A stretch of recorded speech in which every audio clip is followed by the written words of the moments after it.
नमस्कार, KP news 24/7 में आपका स्वागत है। मैं हूं आयुषी विजयवर्गीय आपके साथ। तो चलिए खबरों के सफर की शुरुआत करते हैं और सबसे पहले एक नजर हेडलाइंस पर। 16 जनवरी मंगलगी की रहने वाली महिला शबाना को बसव कल्याण के राजेश्वर गांव में पेट्रोल डालकर आग लगाने की एक दर्दनाक घटना हुई थी। 28 वर्षीय शबाना का कल रविवार को निधन हुआ। पुलिस ने आरोपियों को पकड़ा। आजौरा तालुका के कोल्लूर ग्राम में हनुमान मंदिर परिसर में श्रद्धालुओं ने अयोध्या में राम मंदिर में प्राण प्रतिष्ठा के आयोजन का मनाया उत्सव। विधायक का उरुलू सेव दक्षिण कन्नड़ ने धूमधाम से मनाया राम मंदिर प्रतिष्ठा का जश्न। मराठा आरक्षण में देरी को लेकर सरकार से पूछना चाहिए था सवाल, मनोज जरांगे का अजीत पवार पर हमला। आज मैं प्रभु श्री राम से क्षमा याचना करता हूं, प्राण प्रतिष्ठा समारोह के बाद बोले प्रधानमंत्री नरेंद्र मोदी। इंस्टाग्राम पर दोस्ती के बाद हुआ प्रेम तो युवक ने किन्नर से कर लिया प्रेम विवाह। तेलंगाना में घटी अजीब ये घटना।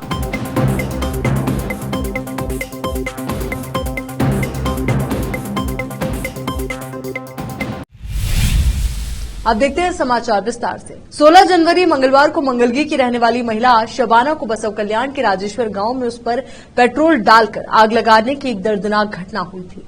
28 वर्षीय शबाना और उसके परिजनों का कहना है कि इसके पति सलाउद्दीन, पिता का नाम महबूब, जो मंगलगी का रहने वाला है, उसने शराब के नशे में ऐसा किया है।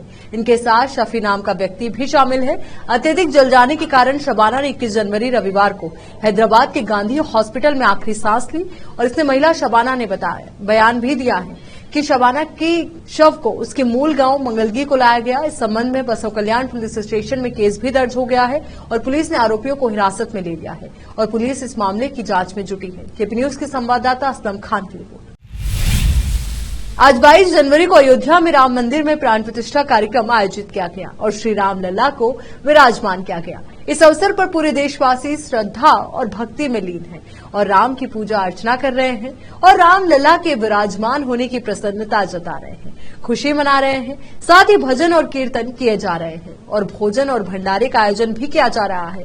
इस प्राण प्रतिष्ठा के अवसर पर आज 22 जनवरी को बीदर के औरा तालुका के कोल्लूर ग्राम में हनुमान मंदिर परिसर में श्रद्धालुओं ने अयोध्या में राम मंदिर में प्राण प्रतिष्ठा के आयोजन का उत्सव मनाया, साथ ही भजन कीर्तन किए।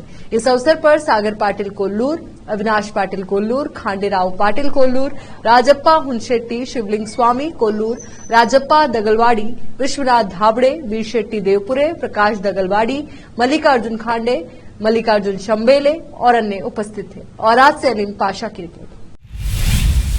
सोमवार को दक्षिण कन्नड़ के मंगलुरु में विभिन्न स्थानों पर अयोध्या में राम मंदिर के भव्य अभिषेक समारोह की लाइव स्ट्रीमिंग, विशेष पूजा अनुष्ठान और भजनों का प्रदर्शन किया गया। मैंगलोर सिटी साउथ के विधायक डी वेदव्यास कामत ने बाजिला केरी के मुख्य प्राण मंदिर में उरुलू सेव यानी मंदिर के चारों ओर जमीन पर लौटना किया। इस अवसर पर बोलते हुए उन्होंने कहा कि उन्होंने अयोध्या में राम मंदिर के अभिषेक के दिन मंदिर में उरुलू सेव करने की कसम खाई थी। मैं पिछले कार्यकाल के दौरान विधायक था जब नींव रखी गई थी। मैं दूसरे 10 सालों से विधायक के रूप में काम कर रहा हूं। राज्य सरकार के निर्देशानुसार मुजराई विभाग के अंतर्गत आने वाले सभी मंदिरों में विशेष पूजा अर्चना की गई। इसके अलावा भजन मंदिरों और छोटे मंदिरों में भी पूजा अनुष्ठान हुए।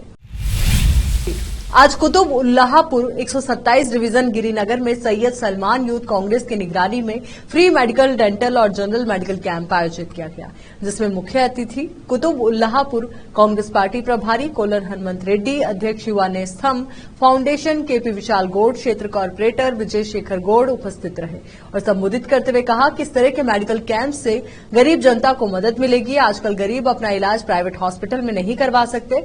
इस तरह के कार्यक्रमों को आगे भी जारी रखा जाएगा। उन्होंने कहा कि हम और कांग्रेस पार्टी आपके साथ है। इस अवसर पर कई कांग्रेस पार्टी के नेता और दूसरे लोग शामिल रहे। कुतुबुल्लापुर तेलंगाना से केपी न्यूज के संवाददाता मोहम्मद निजाम की रिपोर्ट। సుదీర్ఘమైన చరిత్ర ఉన్న పార్టీ ఎన్నయ్య పుల్లయ్యలాగా వాని పేరు వీని పేరు చెప్పి వాని మోసం చేసి వచ్చినటువంటి పార్టీ కాదు. ఒక మతం పేరు మీదనో లేకపోతే ఒక ప్రాంతం పేరు మీదనో ఒక మతాల మధ్య చిచ్చు పెట్టో లేకపోతే ప్రాంతాల మధ్య చిచ్చు పెట్టి వచ్చినటువంటి పార్టీ కాదు. ప్రజలకు సేవ చేస్తూ ఈ దేశానికి స్వాతంత్రం తీసుకొచ్చి ఈ దేశానికి ఈ రాష్ట్రానికి తెలంగాణ ఇచ్చి ప్రజల కోసం ఉండే పార్టీ కాంగ్రెస్ పార్టీ కాబట్టి 6 గ్యారెంటీలే కాదు, ఇయ్యనటువంటి గ్యారెంటీలు అన్నీ కూడా అమలు చేస్తాం. దానికోసం రేవంత్ రెడ్డి గారు చిత్తశుద్ధితో పనిచేస్తూ ఉన్నారు. ఇవాళ మీ అందరికీ తెలుసు, క్రమక్రమంగా ముందు పేదవాళ్ళని ముందు తీసుకొని ఆ తర్వాత అవసరం ఉన్నటువంటి వాళ్ళందరూ కూడా రాబోయే 5 సంవత్సరాల్లో అందరికీ ఇల్లు కట్టించి అందరికీ ఇచ్చినటువంటి వాగ్దానాలన్నీ కూడా పూర్తి చేసే బాధ్యత రేవంత్ రెడ్డి గారి నాయకత్వంలోని కాంగ్రెస్. నమస్కారం. మరి ముఖ్యంగా ఈరోజు గిరినగర్ వాసులకు మెడికల్ క్యాంప్ చేపట్టిన సల్మాన్ మరియు నసీరుద్దీన్ వీరితో పాటు యువకులు, అలాగే ముఖ్యంగా బాబు మియా గారు, జలీల్ ఖాన్ గారు, మన వెంకట్రామరెడ్డి నగర్ నుంచి పాషా గారు, వీరందరూ కూడా ముందుకు వస్తున్న మీలాంటి యువకులకు మా వంతు సహాయ సహకారాలు ఎలవేళలా ఉంటాయని నేను తెలియజేస్తూ సెలవు తీసుకుంటాను. Thank you. मराठा आरक्षण कार्यकर्ता मनोज जरांगे ने हजारों अन्य लोगों के साथ मिलकर महाराष्ट्र के जालना से लेकर मुंबई तक विरोध प्रदर्शन शुरू किया। उनका ये प्रदर्शन अपने समुदाय के लिए आरक्षण की मांग को लेकर है। मार्च के तीसरे दिन अहमदनगर जिले के एक गांव में जरांगे ने पत्रकारों से बात की। इस दौरान उन्होंने महाराष्ट्र के उप मुख्यमंत्री अजीत पवार पर हमला बोला। उन्होंने कहा कि अजीत पवार को मराठा समुदाय को आरक्षण देने में देरी को लेकर राज्य सरकार से सवाल पूछना चाहिए था। ये प्रदर्शन जरांगे के पैतृक गांव अंतरवाली सारथी गांव से 20 जनवरी को 11 बजे शुरू हुआ। सामाजिक कार्यकर्ता मांग कर रहे हैं कि राज्य में मराठाओं को कुणबी प्रमाण पत्र दिया जाए ताकि समुदाय अन्य पिछड़ा वर्ग यानी कि ओबीसी श्रेणी के तहत सरकारी नौकरियों और शिक्षा में आरक्षण का लाभ उठा सके। उन्होंने कहा कि अजीत पवार को मराठा आरक्षण के मुद्दे पर राज्य सरकार को घेरना चाहिए था। उन्हें पूछना चाहिए था कि आरक्षण देने में देरी क्यों हुई, लेकिन इसके बजाय वो इस मुद्दे के खिलाफ बोल रहे हैं। यहाँ रुक रहे एक छोटे से ब्रेक के लिए, जल्द हाजिर होंगे।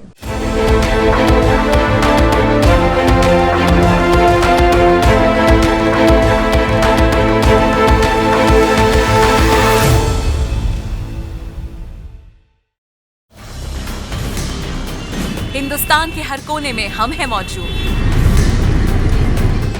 24 घंटे हालात पर गहरी नजर, खबरों से जुड़े चुपते सवालात और आपको दिखाता है धार्मिक, सामाजिक, राजनीतिक, लोकल और इंटरनेशनल न्यूज की सबसे बेहतर कवरेज जो आपको रखती है हर पल बाखबर। देश और दुनिया भर की खबर के लिए देखते रहें केपी न्यूज 24/7। ब्रेक के बाद एक बार फिर से आपका स्वागत है। अयोध्या में सोमवार को राम मंदिर में श्री राम लला के नवीन विग्रह की प्राण प्रतिष्ठा के बाद सियावर रामचंद्र की जय और जय श्री राम के उद्घोष के साथ प्रधानमंत्री नरेंद्र मोदी ने कहा कि 22 जनवरी 2024 का ये सूरज एक अद्भुत आभा लेकर आया है और एक नए काल चक्र का उद्गम है। प्रधानमंत्री ने कहा कि हमारे रामलला अब टेंट में नहीं रहेंगे, हमारे रामलला अब इस दिव्य मंदिर में रहेंगे। आज हमारे राम आ गए हैं। मेरा पक्का विश्वास और अपार श्रद्धा है कि जो घटित हुआ है उसकी अनुभूति देश के विश्व के कोने कोने में राम भक्तों को हो रही होगी। उन्होंने कहा कि 22 जनवरी 2024 का ये सूरज एक अद्भुत आभा लेकर आया है और ये कैलेंडर पर लिखी एक तारीख नहीं बल्कि एक नए काल चक्र का उद्गम है। उन्होंने कहा कि ये क्षण अलौकिक है, ये पल पवित्रतम है। प्रधानमंत्री मोदी ने कहा कि आज मैं प्रभु श्री राम से क्षमा याचना भी करता हूँ। हमारे पुरुषार्थ में कुछ तो कमी रह गई होगी, हमारी तपस्या में कुछ तो कमी रह गई होगी कि हम इतने सदियों तक मंदिर निर्माण नहीं कर पाए। आज वो कमी पूरी हुई। प्रधानमंत्री ने कहा कि राम मंदिर के भूमि पूजन के बाद से प्रतिदिन पूरे देश में उमंग और उत्साह बढ़ता ही जा रहा था और निर्माण कार्य देख देशवासियों में हर दिन एक नया विश्वास पैदा हो रहा था। उन्होंने कहा कि आज हमें सदियों के उस धैर्य की धरोहर मिली है, आज हमें श्री राम का मंदिर मिला है। पूरा देश आज दिवाली मना रहा है। आज शाम घर घर राम ज्योति प्रज्वलित करने की तैयारी है। रामलला की प्राण प्रतिष्ठा के बाद कोलकाता में पश्चिम बंगाल की मुख्यमंत्री ममता बनर्जी ने सोमवार 22 जनवरी को सर्वधर्म सद्भाव रैली निकाली। हाजरा मोड़ से शुरू हुई सर्वधर्म सद्भाव रैली में सभी धर्म के लोग शामिल हुए। तृणमूल कांग्रेस ने पार्टी चीफ ममता बनर्जी के नेतृत्व में निकाली गई रैली को लेकर कहा कि इसमें हजारों लोग शामिल हुए हैं। धर्मनिरपेक्षता हमारे देश को जोड़ती है। इस रैली का समापन पार्क सर्कस मैदान में एक विशाल सभा के साथ होगा। ममता बनर्जी ने रैली से पहले कालीघाट मंदिर में पूजा अर्चना की थी। उन्होंने हाल ही में राम मंदिर के उद्घाटन समारोह को लोकसभा चुनाव से पहले बीजेपी का चुनावी हथकंडा बताते हुए कहा था कि नौटंकी की जा रही है। इंस्टाग्राम पर दोस्ती, फिर प्यार और फिर एक युवक ने किन्नर से शादी कर ली। यह अजीब घटना तेलंगाना राज्य के खम्मम जिले में घटी। आंध्र प्रदेश के एक युवक नंदू नाम के युवक ने 3 साल पहले इंस्टाग्राम पर नक्षत्र नाम की एक महिला से दोस्ती। उनकी दोस्ती प्यार में बदल गई और दोनों ने शादी करने का फैसला किया। नंदू का परिवार ऐसी शादी से सहमत नहीं था। वे चाहते थे कि उनके बेटे के जीवन में एक लड़की आए, लेकिन नंदू केवल नक्षत्र से शादी करना चाहता था। उसने अपने परिवार की सहमति के बिना नक्षत्र से शादी करने का फैसला किया। फिर दोनों ने खम्मम के एक मंदिर में शादी कर ली। थर्ड जेंडर के एक ग्रुप ने इनकी शादी कराई।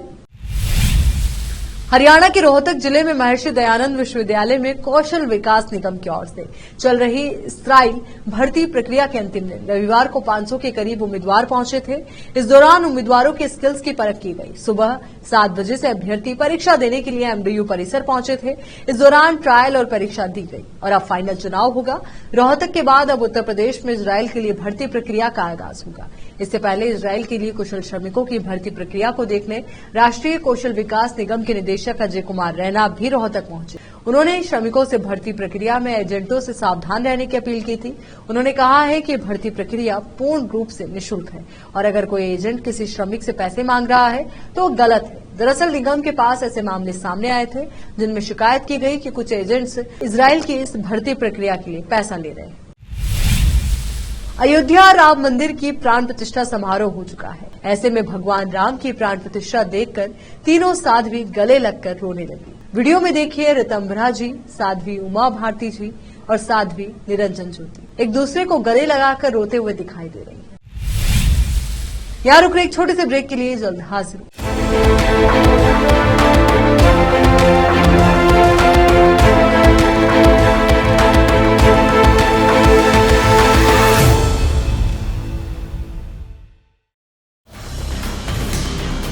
हिंदुस्तान के हर कोने में हम हैं मौजूद। 24 घंटे हालात पर गहरी नजर, खबरों से जुड़े चुपते सवालात और आपको दिखाता है धार्मिक, सामाजिक, राजनीतिक, लोकल और इंटरनेशनल न्यूज की सबसे बेहतर कवरेज जो आपको रखती है हर पल बाखबर। देश और दुनिया भर की खबर के लिए देखते रहें केपी न्यूज 24/7। राम मंदिर में भगवान राम की आज प्राण प्रतिष्ठा हो चुकी है। इसी के साथ देश में नए युग की भी शुरुआत हो गई है, जिस दिन का लोग बेसब्री से इंतजार कर रहे थे। आखिर वो दिन आ ही गया। देश में हर तरफ उल्लास और उत्साह का माहौल है। हर तरफ लोग खुशी से झूम रहे हैं। ऐसे में सोशल मीडिया पर एक वीडियो सामने आया है जिसमें बीजेपी सांसद साध्वी निरंजन और अभिनेत्री हेमा मालिनी राम मंदिर परिसर में डांस करती दिखाई दी। राम मंदिर के प्राण प्रतिष्ठा समारोह के साथ राम भक्ति चरम पर है, जिसके लिए खुद पीएम नरेंद्र मोदी ने 11 दिन का कड़ा अनुष्ठान किया और अपने हाथों से मंदिर की सफाई भी की। उनका अनुसरण करते हुए कई बड़ी हस्तियों ने मंदिरों की साफ सफाई में श्रमदान किया। इसमें बॉलीवुड के सितारे भी पीछे नहीं रहे, जिन्होंने अपना ग्लैमर भूलकर अपने हाथों में पोछे थामे और मंदिर की सफाई की। आपको बताते हैं ऐसे कौन से एक्टर एक्ट्रेसेस हैं जिन्होंने आम आदमी की तरह भगवान की शरण में जाकर आम आदमी की तरह श्रमदान किया। बॉलीवुड और फैंस के प्यारे भिड़ू ने बेधड़क मंदिर की सफाई की। उन्होंने पहले तो स्टिक वाला मॉप लेकर एक सीढ़ी को साफ किया, इसके बाद कपड़े से मंदिर की रेलिंग भी साफ की। अयोध्या के राम मंदिर में पहुंचकर उन्होंने पूरी शिद्दत से मंदिर में साफ सफाई कर श्रमदान किया। इस मौके पर उनके साथ अमृता फडणवीस भी नजर आई। आपको बता दें कि अमृता फडणवीस महाराष्ट्र के डिप्टी सीएम देवेंद्र फडणवीस की पत्नी है और कुछ म्यूजिक एल्बम में भी नजर आ चुकी है। इस मंदिर में वो जैकी श्रॉफ के साथ श्रमदान के रूप में सीढ़ियां साफ करती नजर आई। चलिए एक बार फिर से नजर डालते हैं हेडलाइंस। 16 जनवरी मंगलगी की रहने वाली महिला शबाना को बसव कल्याण के राजेश्वर गांव में पेट्रोल डालकर आग लगाने की एक दर्दनाक घटना हुई थी। 28 वर्षीय शबाना का कल रविवार को निधन हुआ। पुलिस ने आरोपियों को पकड़ा। आजौरा तालुका के कोल्लूर ग्राम में हनुमान मंदिर परिसर में श्रद्धालुओं ने अयोध्या में राम मंदिर में प्राण प्रतिष्ठा के आयोजन का मनाया उत्सव। विधायक का उरुलू सेव दक्षिण कन्नड़ ने धूमधाम से मनाया राम मंदिर प्रतिष्ठा का जश्न।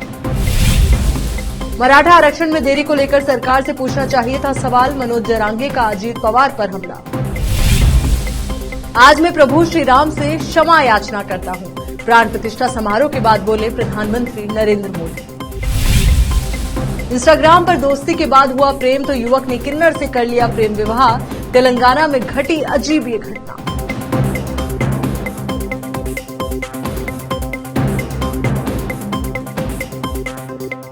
केपी न्यूज के इस बुलेटिन में फिलहाल के लिए इतना ही। देश और दुनिया से जुड़ी तमाम ताजा खबरों के लिए बने रहिए केपी न्यूज 24/7 के साथ। धन्यवाद।